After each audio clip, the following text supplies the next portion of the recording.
का तू टेंशन में रहता रो? टेंशन में ना रह जाई। ना तू कुछ जरूर मन में सोच विचार कर रहा हो। नहीं उ कहा ना कि सोचत रहनी ना कि तनी अपन बहनी से ना देवत जी उतना अच्छा उड़ गेल बान तो उनके से अपन बहनी की शादी करा देते। हां तो ओकर भाई हम तिलक नहीं खिले ले लेकिन भैया के तिलक ले। ठीक बात तिलक दिया जी उतना अच्छा बड़े तो का होंगे तिलक बिना तिलक का शादी कर देंगे। सुनिए बड़े काऊ हैं वो उन्हें नहीं खान है तो उन्हें समझ के तुम लोग करके बात करके तुम लोग नहीं बन मैंने हम जने उन्हीं होई हन के जने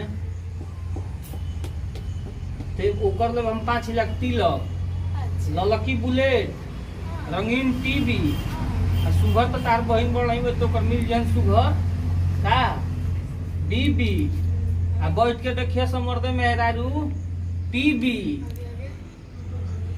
पूछ ले बाबू तैयार होन तब बियाह शादी होई। बहिनी को चाहिए तो तिलक को चाहिए कहां से उतना आई जानत नहीं को करोड़ों में एगो रईस हमर भाई ह तार बहिनी का बहुत खराब बिया तार बहिनी काम जिम्मा ले बनी कि हम अपन भैया के जिम्मा ले बनी। हां तो रउआ अपन भैया के जिम्मा ले हम तो अपन बहिनी के जिम्मा ले ए भैया तो 5 लाख रुपया देबो ऐसे तू तोहार तो फोकट में बियाह होई गेल हमरा से तो हम भैया एको जिम्मेवारी ना ले। कैसे रउआ धर फोकट में बिया होले नहीं भइल नहीं खे सोना के जगह आप पीतर का मुठ पहना दी हलन शर्म आए चाहिए छोड़ा ना छोड़ी ना तिलक चढ़ाए पे का जे चौरा में खोस दिया तार भाई की हमनी जन की सोने आते पीतर हो गई सोना खा हई ना पीतर के हा चलिए ना कोई शहरी में देखा दे कोनो सोना रंग से के बात चलो ना तन की तब ई तार बियाह करे वाला मूड ना न हो बियाह कर लो मुंडा कैसे ह कहे लड़की वाला हमेशा झुक के बतियाला तू ऐठ के बतिया तड़ू तब 10 लाख तिलक हो जाई ओकर। हां आ बुलेट के जगह पर स्कॉर्पियो हो जाई ना ना 5 लाख तिलक एगो भेट के दे दिनु का कहत रो बोला कहानी है को हमर देवर जी ना हड़ान हम देवर जी होइले हम तारम हां कहत कि तो नाम मिली लेकिन जौन जौन काम तो ना मिली लेकिन मिली सब सामान हां ठीक है बा जौन लेकिन 5 लाख से कम ना होई काम ठीक बा उतना तो नहीं दे सकत लेकिन जौन काम तो दे ठीक बा खाना ना बनेले बड़ कि ना हां तो जा देन देवर जी जाके देखी कहां बड़न हम देख ले जा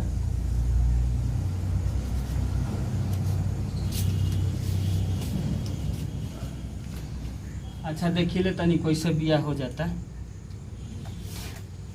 ओम तारारा छु ओम तारारा छु ओम तारारा छु ओम तारारा छु ओम तारारा छु ओम तारारा छु।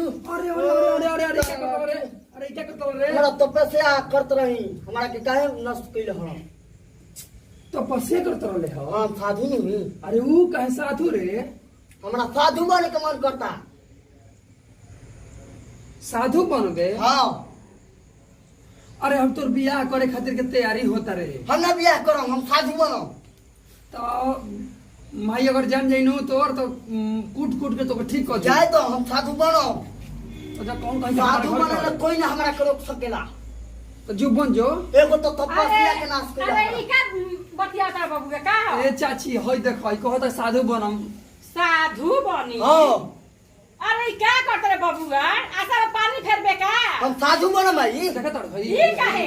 हम साधु बनम हमरा अभी बियाह नहीं के करे के। सुना सुना ई बैरागी ई साधु बने में गुंजाइश नहीं खे गुजरा नहीं खे हमनी का गिर हत आदमी है जे हमनी गिर हत आदमी है ना हम बनबे करम भाई ई का करता रे हम बनम साधु बनबे ना तो बियाह ना होई। ज्यादा बियाह ना हो तो ए बाबूआ एकरा के समझा ई पागला के चलो तोहार भैया आ भाभी बतियावा त बियाह के चर्चा चलावत जा आ तू कहता कि हम साधु बनो ज्यादा हम बाद में सोचम नहीं अभी साधु के रूप बुझाइले बानी अभी हम कुछ ना सुनवाई सुना सुना सुना हमार बात सुना पहले 5 मिनट तहार दान दहेज 5 लाख रुपए हेनिए घर हां बोला साधु जो न बहन बनम साधु तहारा पहले के नारो सुना करे। तहारा सुना पहले सुन बा ना दान दहेज के तहारा मियाई खुश हो जाई तहारा के 5 लाख रुपया ठीक बा माई बाद में सोचल जाई अभी तो साधु के तोरा के चल ए चाची ई अब साधु वाला रूप धर ले बा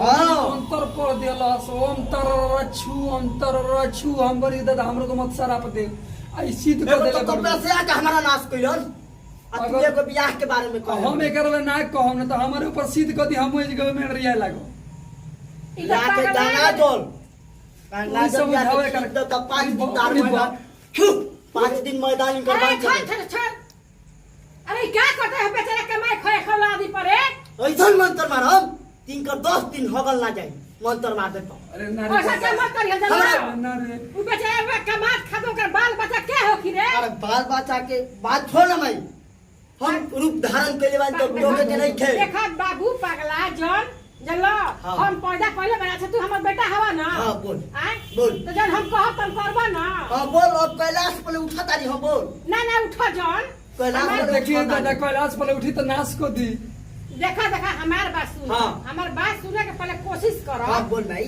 हमार ही कहना बड़ुए हां कि तहारा के पैदा कइले नहीं कुछ आशा लगा के हां कि हम बबुआ में सियान होई तो बियाह शादी करो तो हमारा बहुत दूधू घर में हो दिया ना, तो हम साथी बनम। ना ना एकरा बाद में उ विशाल का ठीक कइले बा बियाह का बहुत बढ़िया पर सलिया बियाह बढ़िया बिया हां खूब ना अपना भौजाई के देखो ना कितना सुघर बियाह हाँ, भौजाई आय? तो सुघर कितना बढ़िया सोचिला कितना बढ़िया बियाह हाँ। तो हम सोचनी हम ना कि चला दोनों बहिन रहिए सन दोनों भाई रहबा जा हाँ।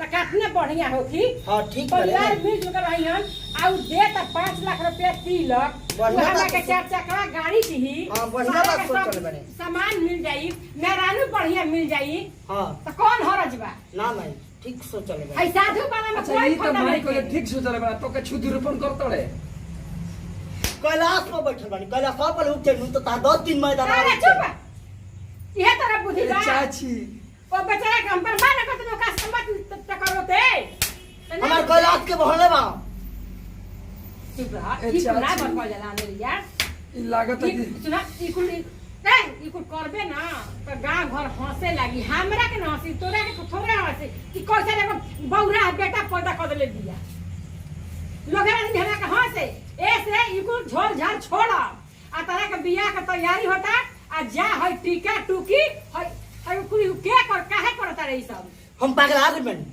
आ पगला जन हमरा साधु बने के मती में घुस गइल बा हमरा बियाह कइले तो अभी जरूरी नहीं थे अरे तू साधु बनबो के साधु बनबो हमर ना हां साधु बनबो तू चुप रहना तो 10 दिन मैदान में तहार रोक अरे सुना बढ़िया बड़ा साधु लोग के देखाई हां जला अल्लाह के मुंह से साधु बन गइल तो यार तू हो रे देखाई बाद कि साधु कितना बनता ठीक बा ऐसे तू हमार जबल हो हम तक पैदा कर लेबनी ठीक बा, आ तू चला बियाह से अपन कर हां चल लड़की ठीक बिया नु अब तो भौजिया ठीक भी देखले बात नहीं हाँ। जब ओकरे बहिन हिया आ तो उ ठीक भी पढ़ले लिखले खोजिए से कि हम पढ़ल लिखल नहीं थी जाए दे उतार के पढ़ा दी भई चरावेला नु मैं चराई ना उतार के पढ़ा दी चली में ही तो दूध ले जी ना हाँ। भाई जानत नहीं क्या मार हां हो जानता नहीं हमर लड़का ठीक न हो पढ़बो करना हां बेटा हमर बबुआ हमर ठीक हो जाऊ ने कहत तो करबा ना शादी कर छोड़ दी बियाह करा देबे हाँ, हाँ, छोड़ चल, दे। जवन कहता हाँ। जवन करे माई के बात मानल जाला अब तोरा ले बोल जा साधु ग्रुप छोड़ देबे नु हां अब भैया लगी तार ओ सब ना करे कहल ज्यादा भैया माफी मांगतनी गोल लागतनी अब हाँ। शादी के धारण के लिए ओकरा बाद चल बताए, फिर चल ओकरा चल बाद तो चल बाद कैलाश बताए, चल, चल चल चल। कैलाश पहले तू उठाइए चल, चल, चल आ सुना हां एकदम चल करके टीका का छोड़ावा चल। चला हाँ। आ, खूब बढ़िया बढ़िया से पोशाक पाउडर पहना वाउडर लगा के तैयार रहता नहीं हां चल आ कब ओहनी का हुआ देखे खाली तहरा ओकरा बाबू माई आ जाई हां फोटो बना के आटा पर चाची, करा जल्दी लिया के जा। हां चल चल चल चल चल, आराम से चल। ए बाबू जाए दो जा, ना चल। मानल जाला तो हम तनी सारा कह दे 10 दिन मैदान बन ना ना ना दुख ना मानल डरा जाला। कोई नहीं हम ना ना दुख ना मानल बाबू तू अपना बाल बच्चा में जाके उगर रह बाबू गाय को खिले सराज भोजपुरी और वसवा गोड़ छो गोड़ लग दी से पैर डॉलर बनौले बने हितरी बनौले रही फोन हिनो गौले रही आ ज्यादा ना कहब अगर वीडियो और सब के अच्छा लगे तो जरूर शेयर लाइक जरूर कमेंट करब आ चैनल सब्सक्राइब ना कइलो हम ना कौन भोजपुरिया माटी तो जरूर सब्सक्राइब कर काहे खातिर हमनी के वीडियो देखे खातिर तो माई कुछ कहतिया नमस्कार प्रणाम हम गीता देवी आ भोजपुरी सबके गोड़ छे गोड़ लागतानी आ हमार बेटा देखी जाए साधु बने के इनकर उम्र ना रहे साधु बने के फिर पढ़ रहन आ हम सोचनी कि हमार बबुआ कम से कम बियाह हो जाए दू बहू हमरा घर में कम से कम आ जाए नमस्कार प्रणाम हम खुशी पंडे पूरे भोजपुरी से गोड़ लगा दी हम सोचनी कि अपन अच्छा और बहन रही इनके शादी करा दी लेकिन इनके साधु बने के खाब देखा था जी भैया नमस्कार प्रणाम हम विशाल पूरा भोजपुरिया समाज के गोड़ छू के गोड़ लाग रहल बन ठीक बा और कहे के मतलब ई बात बा कि हमनी के देश बा जौन प्रजातंत्र लोकतंत्र ह सबके अपन अपन जिए के अधिकार बा जे जैसे जिया तब भैया जिए देवे के चाहिए ना कि प्रेशर में केहू के बियाह कर दो अपन मेरे को छोड़ के जाके जोगी बन जी त का करब रौदा। तो ई तो बहुत खुशी के बात बा कि हमर भाई जोगी बन रहल, साधु बने के ख्वाब देखत रहल, विचार कइले रहल, लेकिन माई हमारे ऐसा भी कि अपन मुंह माया डाल के केहू तरी अपन लड़का के समझा के घरे बुला दिहलस।